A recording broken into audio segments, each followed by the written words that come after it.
प्यारे अधिवक्ता साथियों, सभी को हमारा प्यार भरा नमस्कार।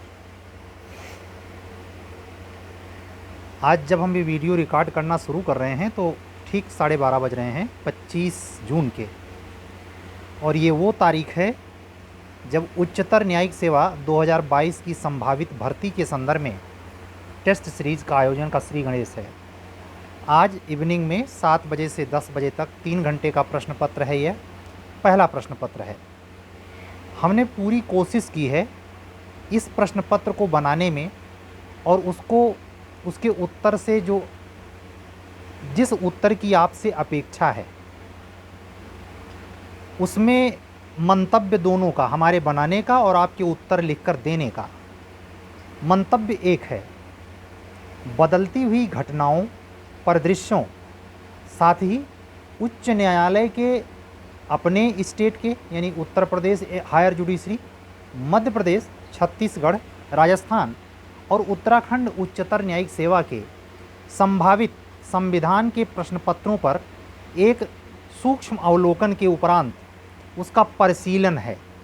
प्रश्न पत्र में मात्र इसी बात की उम्मीद लगा के आप टेस्ट सीरीज को मत ज्वाइन करें कि सारे के सारे पुनरावलोकित या रिपीटेड प्रश्न ही होंगे।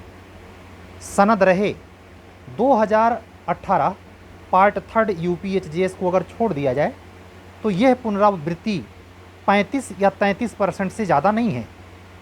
मुख्य परीक्षा में भी उसके सन्निकट सवाल आए जरूर हैं, लेकिन चाहे एक ही आर्टिकल का अंतर है। हमारा आज की वीडियो में टेस्ट के पूर्व यह बातें कह के संदेशित करना भी एक मकसद है। जब यह वीडियो आपके तक पहुँचे और आप इसको सुनने के लिए किसी भी टाइम ऑन करें तो आपको ये संसूचित हो जाए, या जो नए रूप से आने वाले क्रम में, आने वाले महीनों में, आने वाले समय में इस टेस्ट सीरीज के निस्बत अगर जुड़ना चाहते हैं तो उनको भी पूर्वतः ये पता चल जाए। साथ ही जो आने वाले क्रमिक टेस्ट होंगे उनके बीच में जो 3 दिन का अंतराल है, हम आपसे यह भी रिक्वेस्ट करेंगे, हमारे द्वारा बनाए गए प्रश्न पत्र को किसी भी अन्य मित्र को जो टेस्ट सीरीज से ना जुड़ा हो अथवा निःशुल्क जैसी अपेक्षा रखता हो या चालाकी या मस्तिष्क में दूषित अवधारणा से ग्रसित हो, कतई शेयर न करें। ऐसा मैं उन अधिवक्ता बंधुओं और बहनों से भी विनम्र अपील करूंगा जो फुल फी पेमेंट करके अगर ऐसी ओछी हरकत करते हैं तो कम से कम मेरी दृष्टि में आप उच्चतर न्यायिक सेवा लायक नहीं हैं। इसका कहने का अर्थ ये नहीं है कि कोई अभिशाप, लेकिन ये अभिलक्षणा, ये फीचर्स आपको शोभा नहीं देते।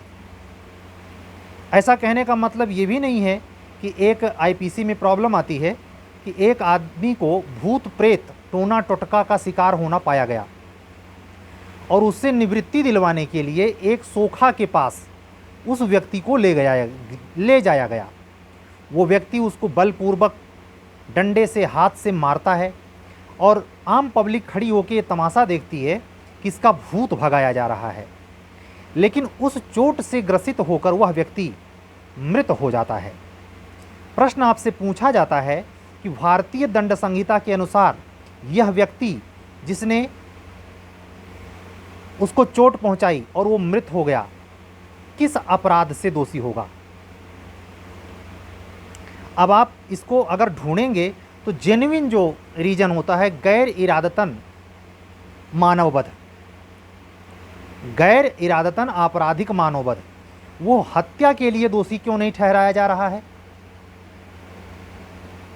जो दोषी ठहराने की बात है, जिसने उसको पीटा है, उसका आशय उसको मारना नहीं, अपनी समझ के अनुसार भूत भगाना था। तो एक ऐसा मानवीय भगवान किसी को धमकी देना, या जैसे आप इलेक्शन के पीरियड में देखते हैं अक्सर कहा जाता है कि कसम खाइए कि हम ही को वोट देंगे। ये कसम खिलाना क्या है? हालांकि एक कॉन्स्टिट्यूशनल और उच्च लेवल पर कोर्ट के भीतर भी ये प्रोसेस अपनाया जाता है। यहाँ तक कि कोई भी minister, prime minister, governor, president, कोई भी सरकारी पद पे जब पदासीन होता है तो उसको ओथ दिलाई जाती है। सदस्य से लेकर ग्राम प्रधान सबको ओथ दिलाई जाती है। और ओथ का मतलब क्या है? कसम खिलाई जाती है, साक्षी माना जाता है भगवान को, संविधान को। आप इसका मायने समझें, अगर इतने उच्च बौद्धिक, तार्किक, संवैधानिक, विधिक तत्वों के मौजूद रहते हुए भी कसम एक आवश्यक पक्ष है, शपथ एक आवश्यक पक्ष है, यानी वह भी विधि का हिस्सा है। तो अभी जो बातें मैं जस्ट आपको वार्न करते हुए कुछ देर पहले, कुछ मिनट, कुछ सेकंड पहले जो मैंने कही, क्या आपको नहीं लगता मैं आपसे शपथ दिलवाना चाहता हूं? ये बात अलग है कि मंत्री शपथ लेके भी घूस खाता है,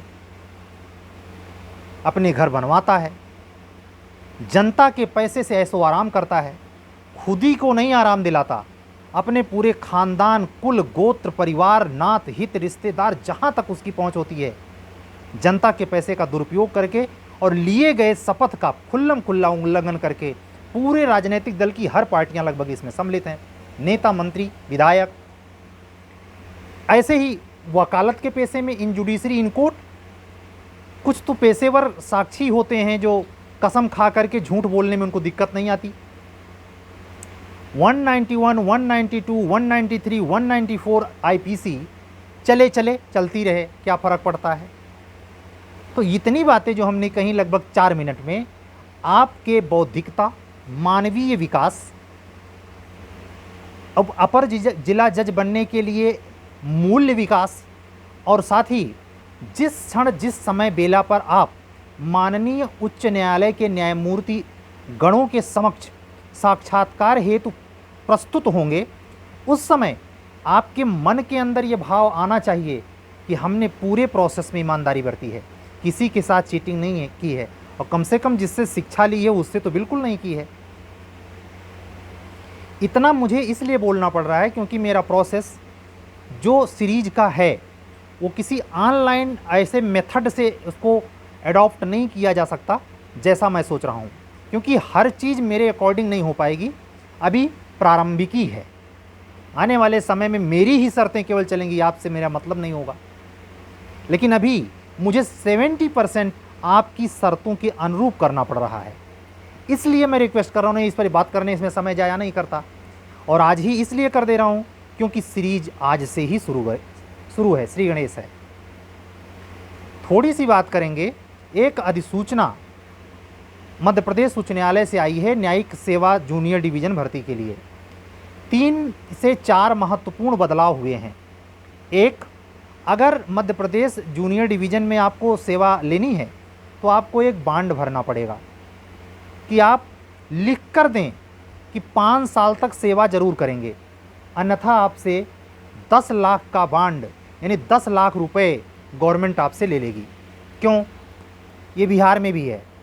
ये प्रोसेस इसलिए अपनाया जाता है क्योंकि अनदर स्टेट के बच्चे जो सिलेक्शन पा जाते हैं, उनका उसी सेशन में, यानी कुछ महीनों उपरांत, अगर अपने स्टेट या किसी अन्य स्टेट में उच्चतर न्यायिक सेवा में चयन हो जाता है, मान लीजिए ज्वाइन किए बगैर, तो वो सीट खाली छोड़ देते हैं, क्योंकि ये ऑप्शन तो उच्चतर न्यायिक सेवा भी देता है।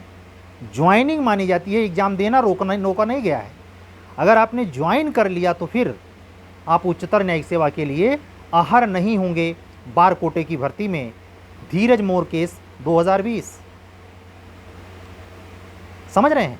तो इन तत्वावधानों में एक महत्वपूर्ण बदलाव जूनियर डिवीज़न में ये। दूसरा, नोटिस में, नोटिफिकेशन में ये मेंशन होके आया है कि 3 वर्ष का अनुभव चाहिए होगा। ये बहुत बड़े आवश्यक पक्ष को इशारा करता है, लेकिन मेरा व्यक्तिगत मानना है, जो मैं विधि की समझ रखता हूँ, या जो मेरी समझ कहती है, विधि की समझ ना कहें, साधारण समझ जो कहती है, वो शायद सुप्रीम कोर्ट इस दोनों चीज़ों को, और तीसरी बात कह लूँ तब पूरी बात बताऊँ, तीसरी बात, वही लड़का PCSJ जूनियर डिवीज़न का फॉर्म अप्लाई कर पाएगा जो चाहे 5 वर्षीय LLB या 3 वर्षीय LLB के कोर्स में, या लॉ ऑनर्स या लॉ 70% मार्क से उत्तीर्ण हुआ हो। बताइए कितने लड़के बचे? अब मध्य प्रदेश में इस रूल रेगुलेशन से कौन लोग बैठे जाएं? कोई गरीब का बच्चा तो ना जाने वाला। तो ऐसे बेतुके रूल क्यों बनाए जाते हैं? समय जाया करने के लिए। आपको बताऊं, संसद का एक पॉलिटिकली स्टंट, जब प्रधानमंत्री सातिर हो, अब इसमें हमारे बातों से, हमारी बिरादरी से, या हमारी भावनाओं से, या हमारे व्यक्तिगत विचारों से वाद का शिकार मत होइएगा, आप निष्पक्ष होकर सुनिए।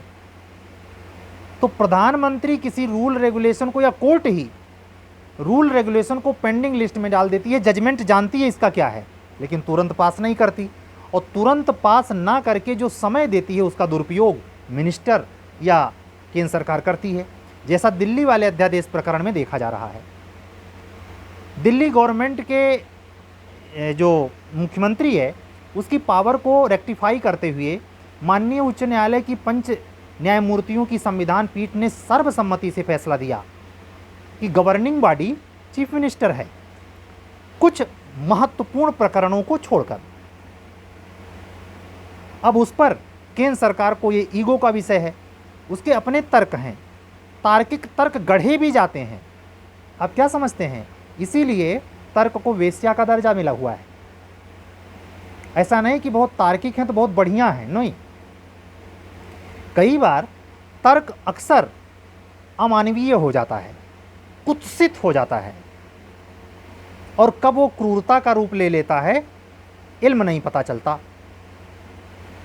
इसलिए हृदयगम्य मानवीय पहलू ये है कि दोनों के बीच का रास्ता निकाला जाए, यानी तार्किकता भी बची रहे, मनोवैज्ञानिकता भी सहेजी जाए, साथ ही जिस निष्कर्ष पर वास्तविक सत्य न्याय का, लोकहित का बनता है वो रेगुलेट होना चाहिए। मेरा अपना व्यक्तिगत दिमाग कहता है केंद्र सरकार को यह अध्यादेश नहीं लाना चाहिए था, और अगर लाया ही गया तो सुप्रीम कोर्ट को इमरजेंसिकल पीठ में इसे सुनना चाहिए था। लेकिन आप देख रहे हैं ऐसी हरकत, मेरा व्यक्तिगत मानना है, सरकारें तब करती हैं जब सरकार को जो गाइड कर रहा है। मैं आपको बताऊं, हमारे लिए बहुत ही सम्माननीय, पूजनीय बीजेपी के कद्दावर नेताओं में से रहे, अब इस दुनिया में नहीं है, स्वर्गवासी श्री अरुण जेटली सर। उनके जाने के बाद भाजपा जैसी पार्टी में कानून मंत्री का पद जैसे लगता है अस्थायी तौर पर वैकेंट हो गया है। किरण रिजिजू जी के साथ जो हुआ, और इस समय जिनको बनाया गया है, बिल्कुल उनमें योग्यता की अभिदर्शना नहीं है, वो पॉलिटिकली स्टंट मात्र है। किरण रिजिजू को इसलिए बनाया गया जिससे पूर्वी राज्यों का वो प्रतिनिधित्व दिखा सकें, लेकिन मैंने उनके व्यक्तिगत तौर पर पर्सनल अकाउंट से मैंने देखा कि उनकी जो गतिविधि है वो लॉ मिनिस्टर वाली नहीं है। डीवाई चंद्रचूड़ सर के चीफ जस्टिस बनने के बाद जो सारे निर्णय आए हैं, उस निर्णय के तत्वावधान में सरकार को मजबूर होकर के उनका पद भी हटाना पड़ा। कई ओछे बयानों के कारण, कोई अनावश्यक बयानबाजी करने की वजह से भी सरकार की बहुत बड़ी किरकिरी हुई। तो उच्चतम न्यायालय या उच्च न्यायालय में जो न्यायमूर्ति बैठे हैं, घसीट नहीं सकते आप, और ख़ास करके वहाँ तो सावधान हो जाइए। मैं अपने हाई कोर्ट के अनुभवों के आधार पर कह रहा हूँ, अगर डबल पीठ का न्यायमूर्ति है, इसका कहने का अर्थ ये कदापि न लगाएं कि सिंगल पीठ वाले न्यायमूर्ति गण या महोदय पर हम उनके स्किल पर प्रश्न चिन्ह उठा रहे हैं। हम उस सुनिश्चितता की तरफ आपका ध्यान आकर्षित करना चाहते हैं जो डबल बेंच में बैठ करके जजमेंट आते हैं। और अगर त्रिपूर्ण पीठ हो, फुल बेंच हो, बड़ी बेंच हो, 7, 11, 9, तब तो बात ही निराली है। आप जरा सोचें, जिस चीज़ पर रूल रेगुलेशन नहीं है और उस पर सरकार या जजमेंट में हिंट किया जाए सरकार ऐसा कर सकती है, उसके पास अभी ऑलरेडी लॉ नहीं है, तो लॉ लाने में सरकार इमरजेंसी रात में ही पार्लियामेंट बैठा देती है। ये कोई तरीका है? आप दिल्ली वासी भी तो कुछ हैं, जो भी रूल रेगुलेशन आप पास कर रहे हैं दिल्ली की जनता के अकॉर्डिंग तो होना चाहिए। सबसे ऊपर क्या है? जन कल्याण, लोकतंत्र संविधान का मूल ढांचा है। याद कीजिए इंदिरा नारायण गांधी वाला केस, राजनारायण वाला, हमको समझाना पड़ेगा।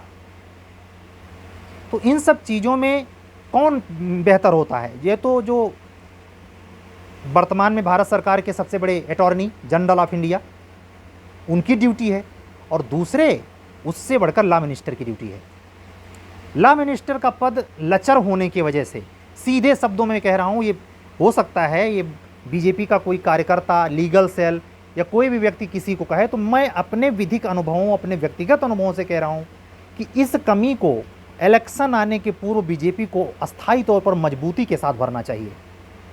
नहीं, आने वाले समय में जुलाई में कोर्ट खुलने जा रही है, कितनी किरकिरी होगी, कितना नुकसान होगा, मैं कोई भाजपा का हिमायती नहीं कर रहा हूँ, लेकिन सरकार की इमेज को सबसे ज़्यादा अगर कहीं धक्का लगता है तो इन जुडिशरी लगता है। बात हम शुरू किए थे अपने एचजेएस की टेस्ट सीरीज से, और देखिए बात यहाँ तक चली आई। लेकिन मुझे नहीं लगता कि इसमें से कोई बात इरेलीवेंट है।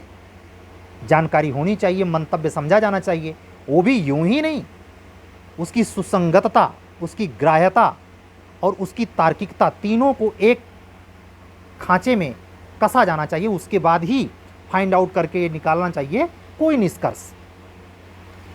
हम बात इस पर भी कर रहे थे, मध्य प्रदेश लोअर जुडिशरी के संदर्भ में जो अधिसूचना जारी हुई है मध्य प्रदेश हाई कोर्ट द्वारा, वो कितनी मनमानी है, कितना उसमें गुंजाइश है।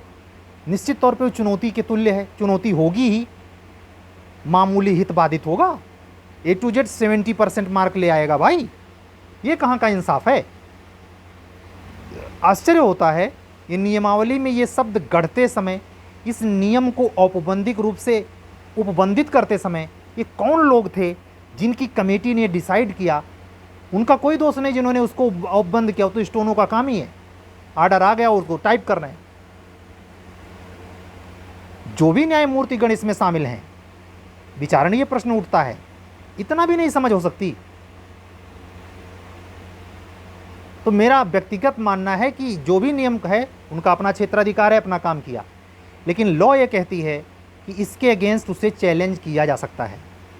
आप सोचिए, एक बार प्रश्न पूछा गया कि चुनाव आयोग के द्वारा लिए गए किसी निर्णय पर क्या सुप्रीम कोर्ट में अपील हो सकती है? बिल्कुल हो सकती है, वो भी एक ट्रिब्यूनल है। 136 के अंतर्गत आर्टिकल SLP अलाउ होती है चुनाव आयोग के जजमेंट पर। चुनाव आयोग अंतिम निकाय नहीं है। यही प्रकरण तो था इंदिरा गांधी वाले केस में, राजनारायण वाले में।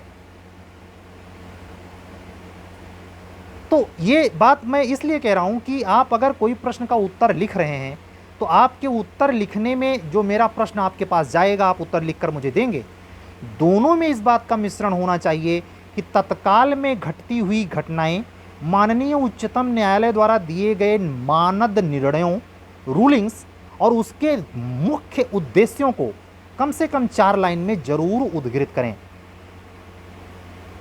अगर मैं सारे पॉइंट को हिंट करूंगा तो फिर प्रश्न पत्र की जो गोपनीयता है भंग होगी।